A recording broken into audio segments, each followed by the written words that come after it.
As a permanent resident card holder, I traveled back to China in 2022. Why it takes so long to let me come back to United States from China? It was a little bit more than 300 days. Could it take less than that? Does people go to China still need to worry about China's COVID policy? Okay, let's just get started. When it was 2022, more specifically, in detail, I plan to return to China since end of 2021. Due to my family telling me my grandpa's older brother are almost dead, I returned to China in April last year to attend the funeral of him, although he already passed. Although the United States had not issued the order to halt flight at that time, there was only a rare amount of ticket in the market. The price of it reflects how rare it was before airline was suspended. Actually, more specifically, there was no ticket between 2022 from January to March. The ticket I got in was in April.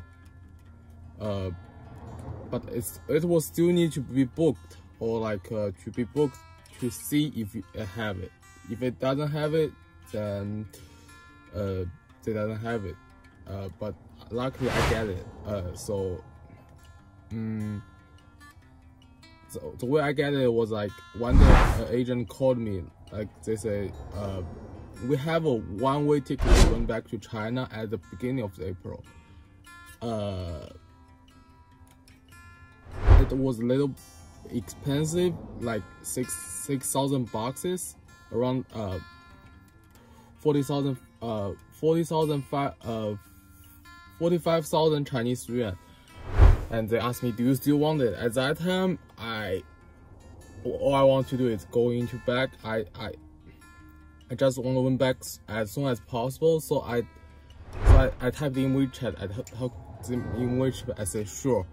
And after I get ticket to China, my quarantine started at Fuzhou at April 5th, 2022, and it was ended at April 21st, 2022.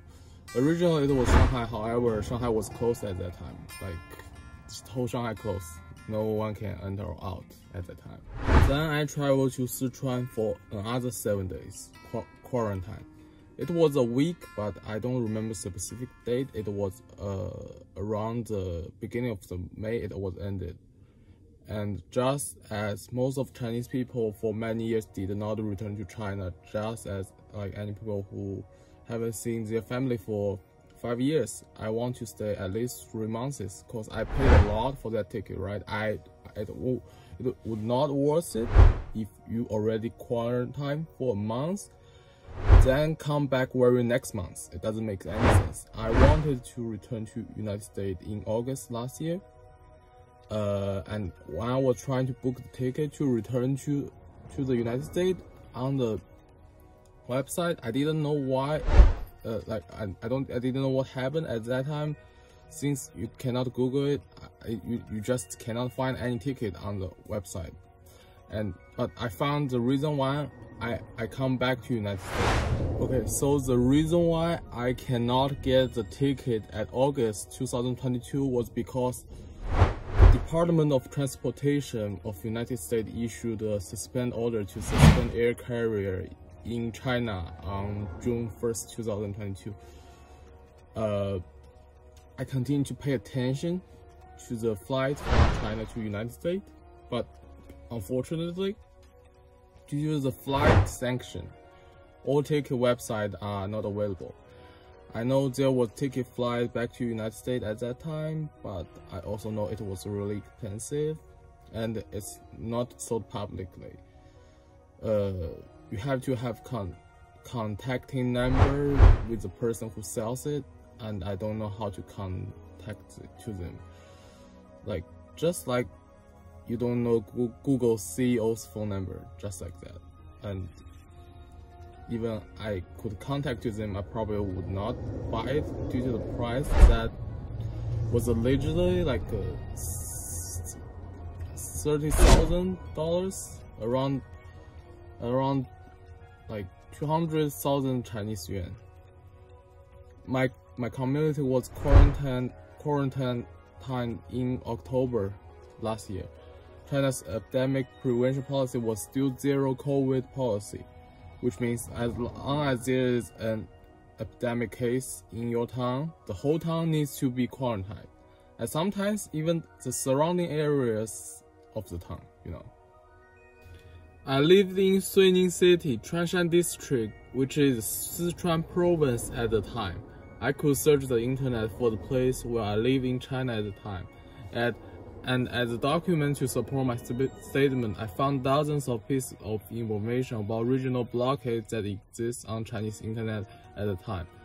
The reason why I searched on the Chinese website is because no media will use English to report the epidemic that occurred in a certain area of China, and no one is willing to report a small area in China's epidemic case because it's not worth it. No one cares. And starting from September 27th, the entire Chuanshan district began to be closed. One day when I woke up from my house, I see there was iron bar blocked my street. There was not even one person staying in the street. No one can leave this town. The whole town was closed with iron bar. I used my mobile phone to take pictures and videos of the iron bar outside the windows. Please see the video here. And it was opened in China in November last year. At that time, I made a decision: if I could get ticket, I would get back to United States as soon as possible. Cause at that time I already left United States for about 200 days, which is about 180 days.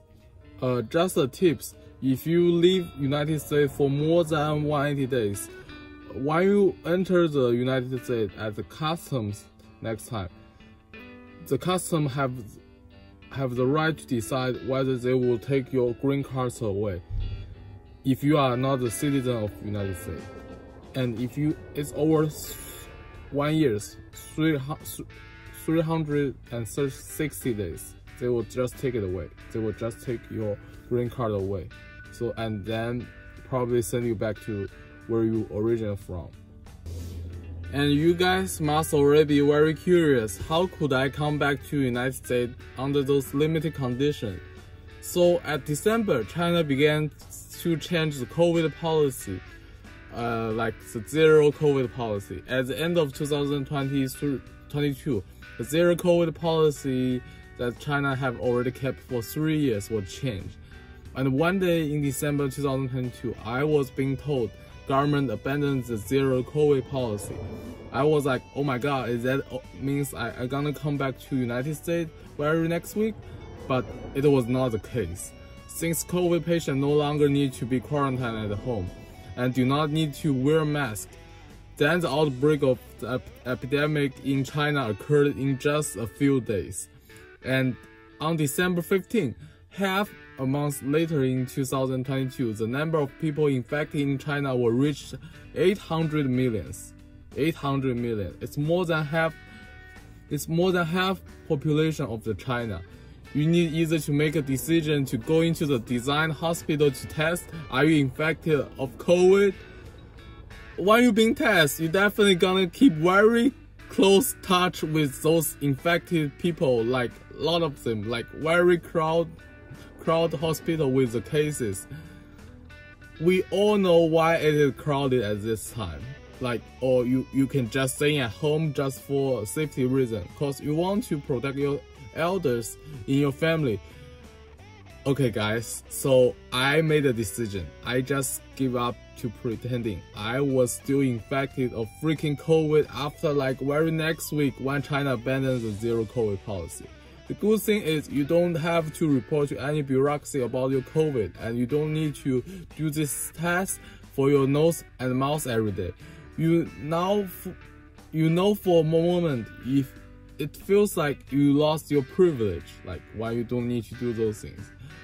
And if you want to go into supermarket, playing with your friend, you can go, as long as they don't feel anything wrong about it, as long as they can live with it.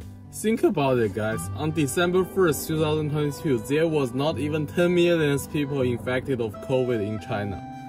And in January 2003, it was already existing 900 million people were infected with the COVID virus. But fortunately, I recovered at that time.